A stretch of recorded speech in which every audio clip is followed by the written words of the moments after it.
The belly fat you can see may not be the most dangerous fat on your body. That sounds strange, I know. Most people look down, grab the fat around their stomach, and think, this is the problem. But the fat you can pinch with your fingers is usually not the real threat. The real problem can be hiding much deeper. It sits inside your belly, wrapped around your liver, your pancreas, your intestines, and even near your heart. This is called visceral fat. And here is the part most people never hear. You do not have to look overweight to have it. You can wear normal clothes. You can have a normal body weight. You can even look fairly slim from the outside. But deep inside, visceral fat may still be building up quietly. That is what makes it so dangerous. It does not always announce itself in the mirror.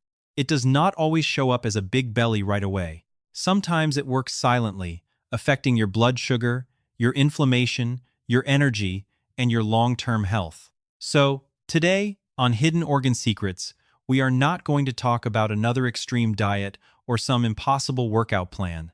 We are going to talk about 3 simple rules that help your body stop storing new visceral fat and start burning the fat that is already there. And the first step is understanding what this hidden fat really is. There are 2 main kinds of belly fat. The first one is the fat under your skin. This is called subcutaneous fat. It is the soft fat you can pinch around your stomach, hips, arms, or thighs. Most people hate this fat because they can see it. It changes how clothes fit. It changes how the body looks. But compared to visceral fat, it is usually not the most dangerous type. Visceral fat is different. You cannot pinch it. You cannot see it directly. It sits much deeper inside your belly. It collects around your organs, like your liver, pancreas, and intestines. Think of it like a thick, heavy blanket wrapped around the parts of your body that are supposed to keep you alive and working well. Now, imagine your liver trying to do its job while surrounded by that blanket. Imagine your pancreas trying to control blood sugar while trapped under pressure. That is the problem with visceral fat. It is not just sitting there doing nothing. It can interfere with how your body handles sugar, inflammation, and stored energy. And that is why losing visceral fat is not just about looking better in the mirror. It is about helping your body work better from the inside out. Visceral fat is not just stored energy. That is the mistake a lot of people make. They think fat is just fat, like it is sitting there, doing nothing, waiting to be burned off someday. But visceral fat does not work that way. This kind of fat is active. It can release inflammatory chemicals into your body. Day after day, those signals can keep your body in a low-level state of stress. You may not feel it right away. You may not wake up one morning and say, "My body is inflamed today." But over time, it can start to affect how your body works. One of the biggest problems is insulin. Insulin helps move sugar from your blood into your cells. That is normal. That is healthy. But when your body keeps getting hit with too much sugar, too much processed food, and too many eating windows all day long, insulin can stay high too often. And when insulin stays high, your body has a harder time burning stored fat.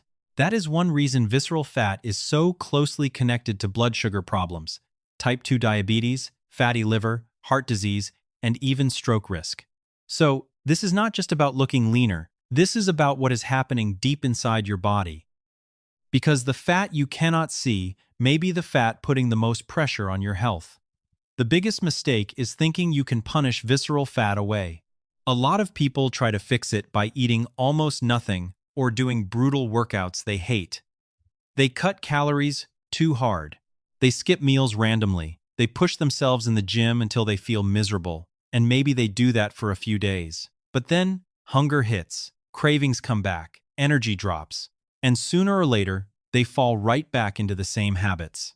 The real problem is not always a lack of effort. Sometimes the problem is the strategy. Because if you are still eating ultra-processed foods, drinking sugary drinks, snacking all day, and keeping insulin high from morning to night, visceral fat is going to be very hard to lose. You may walk. You may sweat. You may even lose a few pounds. But if your food keeps telling your body to store energy, you are fighting yourself every single day. That is why the goal is not to suffer more. The goal is to send better signals to your body. Move in a way you can repeat. Eat in a way that keeps blood sugar steady. Stop feeding the cycle that created the problem in the first place. Because here is the truth. You cannot outwalk a bad diet. Rule number 1 is simple. Walk before breakfast. Not run, not sprint, not destroy your knees. Just walk. Here is why this matters. When you wake up in the morning, your body has usually gone 10 to 12 hours without food. During that time, insulin is usually lower than it is after a meal. And when insulin is lower, your body has a better chance of reaching into stored energy. Think of it like this. After you eat, your body is busy dealing with incoming fuel, but before breakfast, there is no new food coming in yet. So when you start walking, your body has to work with what is already stored. That is why a simple morning walk can be so powerful. It is not flashy. It is not exciting. It does not sound like some big fitness secret. But it is something most people can actually do, and that is what makes it work. A 25 or 30-minute walk before your first meal can create a strong signal. It tells your body to move, use energy, improve blood sugar control, and start the day in a better rhythm. The best part is that walking is low stress. It is easier on the joint. It does not require a gym. It does not require special equipment. And you can repeat it day after day. That matters more than people think. Because visceral fat does not disappear from one hard workout. It starts to change when your body gets the right signals over and over again. Now, walking before breakfast is a great start, but you can make it even better without walking for hours. You just need to change the pace. Start with 5 minutes of easy walking. Nothing intense. Just let your body wake up. Let your joints loosen up. Let your breathing settle. Then, after those 5 minutes, pick up the pace for 3 minutes. You are not running. You are not sprinting. You are not trying to prove anything. Just walk fast enough that talking feels a little harder. You could still say a few words, but you probably would not want to have a long conversation. After those 3 minutes, slow down again for 3 minutes. Let your breathing come back down. Keep moving, but make it comfortable. Then repeat it, 3 minutes faster, 3 minutes slower, again and again. Do this for about 30 minutes total. That is it. This is not some brutal HIIT workout. It is not a boot camp. It is not the kind of exercise that leaves you wiped out for the rest of the day. It is just walking, with a rhythm, and that rhythm matters. When you speed up, your heart works a little harder. Your muscles ask for more energy. Your body has to respond. Then, when you slow down, you recover without stopping completely. That simple back and forth can make a normal walk feel more useful, without making it miserable. And for most people, that is the sweet spot. Hard enough to matter, easy enough to repeat. Here is something a lot of people do not want to hear. One brutal workout once a week will not fix what happens the other 6 days. You can sweat like crazy on Saturday morning, but if the rest of the week is full of sugary drinks, late-night snacks, poor sleep, and long hours sitting, visceral fat is still getting the wrong message. That is why consistency matters more than intensity. A simple 30-minute walk every morning can be more powerful than one extreme workout you can barely recover from. Because visceral fat does not change from one heroic effort. It changes from repeated signals. You move your body. You keep insulin under control. You eat real food. You sleep better. You stop snacking every time you feel bored or stressed. None of that sounds dramatic, but that is exactly why it works. Most people fail because they try to go too hard, too fast. They start a plan they cannot live with. Then they quit and feel like they failed. But the plan was the problem. You do not need to destroy yourself to get healthier. You need habits you can repeat when life gets busy, when motivation is low, when the weather is not perfect, when nobody is cheering for you. That is where real change happens. Not in the perfect week. In the normal week, the walk you can do every day will always beat the workout you keep avoiding. Rule number 2 is what I call the gut fire protocol. And really, it comes down to one simple idea. Stop feeding the fire inside your body. I am not talking about starving yourself. That is not the point. Starving usually backfires. You get tired, cranky, hungry, and sooner or later, you end up eating whatever is easiest. The real goal is to eat in a way that keeps your body calm. That means fewer blood sugar spikes, less insulin staying high all day, less ultra-processed food taking over every meal. Because when your blood sugar keeps jumping up and down, your body has to keep reacting. Insulin rises again and again, and when insulin stays high too often, your body gets better at storing energy than burning it. That is where visceral fat becomes a problem. So this protocol is not about eating tiny meals or chewing on lettuce all day. It is about eating food that actually holds you, food with protein, food with fiber, food with real volume, food your body has to digest slowly. When you eat that way, hunger gets quieter, cravings become easier to handle, and your body does not feel like it is stuck in storage mode all day long. That is the goal, not punishment. Control. Control your blood sugar. Control your hunger. Control the signals that tell your body to store more fat. Let me give you a simple example. Think about an apple and a bag of candy. Both have sugar, but your body does not treat them the same way. An apple comes with fiber, water, nutrients, and volume. You have to chew it. Your stomach has to break it down. The sugar enters your bloodstream more slowly, so your blood sugar rises in a steadier way. You feel fuller. You feel more satisfied. You are less likely to want more food 10 minutes later. Now compare that to candy. Candy is different. It hits fast. It digests fast. It can push blood sugar up quickly, then insulin comes in to deal with it. And after that quick spike, many people feel hungry again, sometimes even more hungry than before. That is the trap with a lot of ultra-processed foods. They are easy to eat, easy to overeat, and they do not keep you full for long. Your body absorbs them quickly. Insulin rises quickly, and the cycle keeps going. Eat something sweet, get a quick lift, crash, get hungry again, reach for more. That is how people end up feeding visceral fat without realizing it. So the lesson is not never eat anything sweet again. The lesson is this: choose foods that slow things down, foods that make your body work a little, foods that keep you full, foods that do not turn every meal into a blood sugar roller coaster. Part 10. 2 drinks that may help. Now let's talk about 2 drinks that may help support this process. But I want to be clear, these are not magic drinks. They will not erase visceral fat if the rest of your diet is still full of sugar, processed snacks, and late-night eating. No drink can do that. But when you are already walking, eating better, and controlling your meal timing, these drinks may give your body a little extra support. The first one is apple cider vinegar. The key compound in apple cider vinegar is called acetic acid. One reason people talk about it is because it may help food leave the stomach more slowly. That may sound like a small thing, but it matters. When food leaves your stomach more slowly, blood sugar may rise more gradually after a meal. And when blood sugar rises more smoothly, insulin does not have to spike as hard. That is the goal: not to melt fat overnight, not to drink vinegar and eat whatever you want.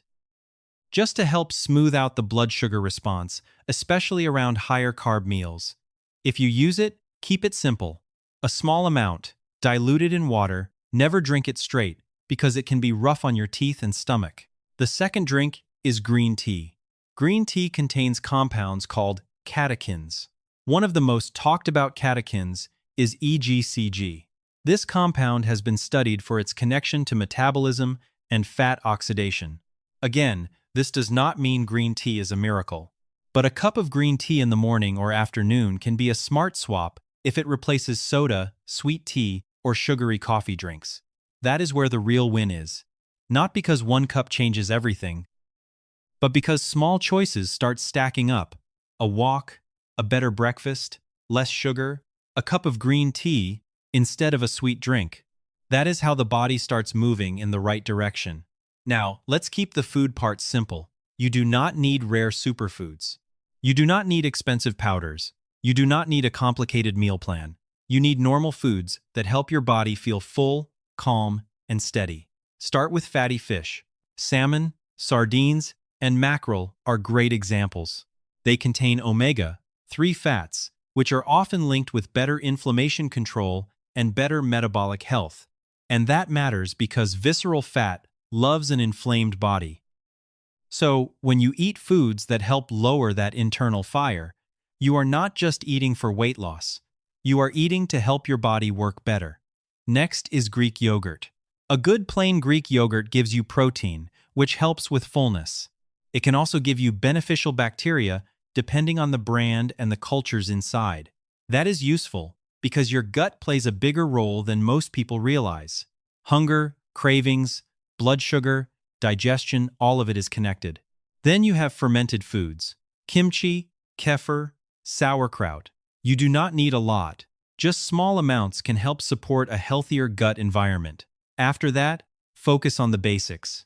Berries, chia seeds, spinach, almonds, eggs, chicken breast, avocado.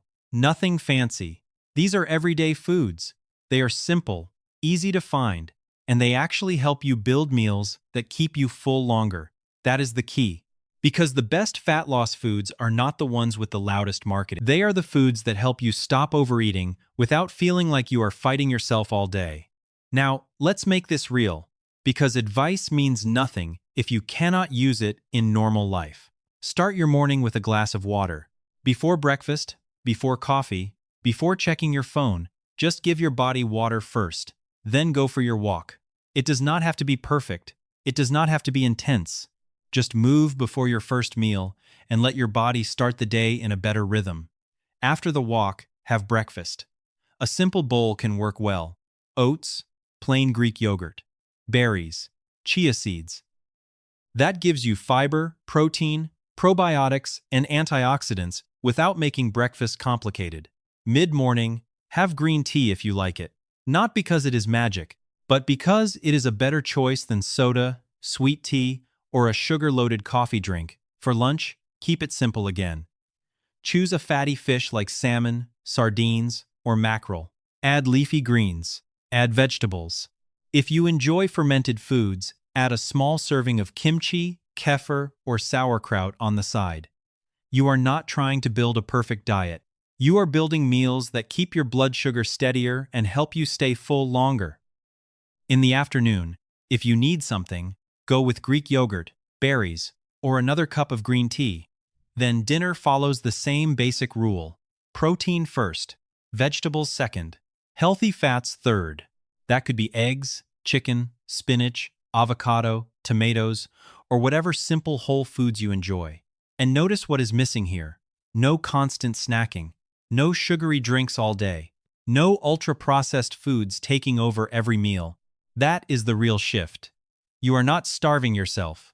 You are just giving your body fewer reasons to keep storing fat. Rule number 3 is the double fasting approach. Now, do not let the word fasting scare you. This is not about starving yourself. It is not about going days without food, and it is not about trying to prove how tough you are. It is much simpler than that. Fasting just means giving your body a longer break from constant food, because every time you eat, insulin rises. That is normal. That is how the body handles incoming fuel. But the problem is, many people never give insulin a real chance to come down. They eat breakfast early, they snack mid-morning, they eat lunch, they snack again, they eat dinner, then they snack at night. So the body spends almost the whole day receiving food and storing energy. The double fasting approach changes that pattern. Here is a simple example. Finish dinner before 8 p.m. Go to sleep. Wake up the next morning. Drink water.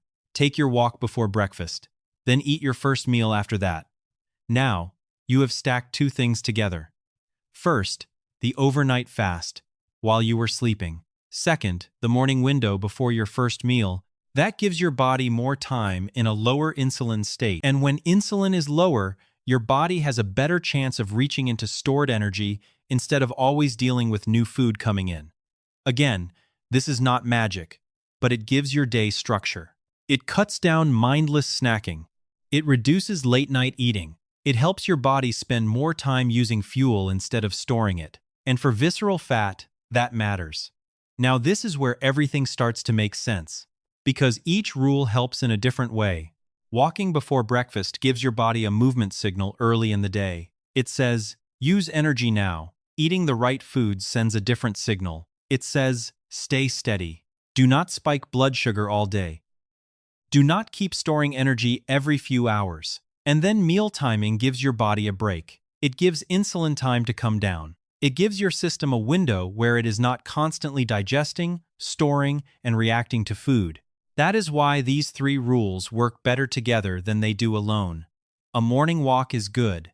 Better food is good. A longer break between meals is good. But when you stack them together, the message gets much stronger. You are no longer fighting visceral fat from one angle. You are hitting it from several directions. You move before food comes in. You eat in a way that keeps hunger and blood sugar under control. You stop giving your body constant chances to store more fat. And that is the real point. This is not about being perfect. It is about making your body a harder place for visceral fat to survive. Here is the truth. No single drink is going to erase visceral fat. Not apple cider vinegar, not green tea, not lemon water, not some expensive powder you saw online.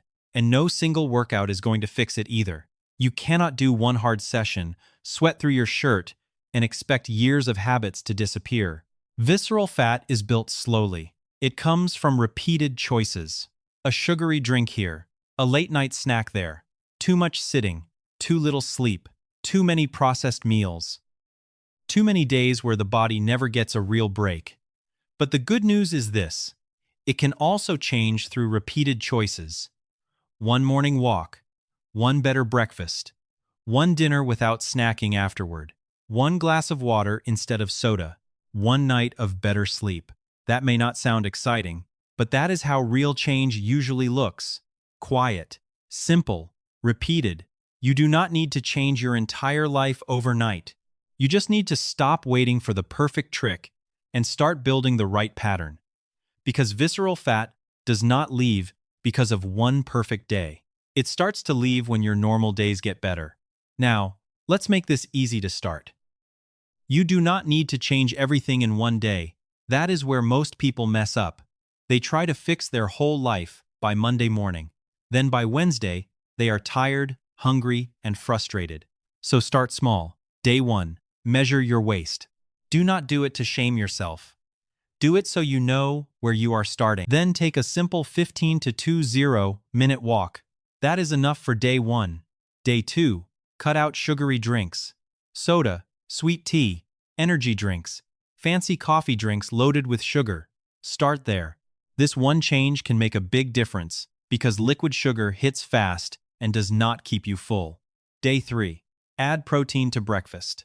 Eggs, Greek yogurt, cottage cheese, chicken, whatever works for you. Protein helps calm hunger and makes the rest of the day easier. Day 4. Change your walk. Try the rhythm we talked about. Walk fast for 3 minutes, then slow down for 3 minutes. Repeat it. You are not running. You are just making your walk smarter. Day 5. Add more vegetables and one fermented food. It could be spinach, broccoli, salad, kimchi, kefir, or sauerkraut. Keep it simple. You are helping your gut and giving your body better fuel. Day 6. Eat dinner a little earlier. Even 30 to 60 minutes earlier can help. The goal is to stop late-night snacking and give your body more time without food overnight. Day 7. Check in with yourself. Do you feel less hungry? Is your energy better? Does your stomach feel lighter? Are you snacking less at night? Do not only look at the scale. Pay attention to how your body feels. That is where real progress usually starts. So here is the message I want you to remember. Do not keep chasing the perfect fat loss trick. There is no perfect drink. No perfect workout. No perfect food that fixes everything by itself. What works is a system you can actually live with. Walk before breakfast. Eat foods that keep blood sugar steady. Stop snacking all day. Give your body more time away from constant insulin spikes. That is how you start making your body a harder place for visceral fat to survive. And the best part is, you do not have to be perfect. You just have to be consistent. One walk, one better meal, one evening without snacks, one glass of water instead of soda. Those small choices may not look impressive at first, but over time, they stack up. So tell me in the comments which one you are going to start with. Right, I will start with morning walks. Or right, I will cut sugar for 7 days. Just pick one and start there. And if you want more simple, practical health videos that do not make everything complicated, subscribe to Hidden Organ Secrets. We will keep breaking things down in a way that makes sense, feels real, and helps you take action in everyday life.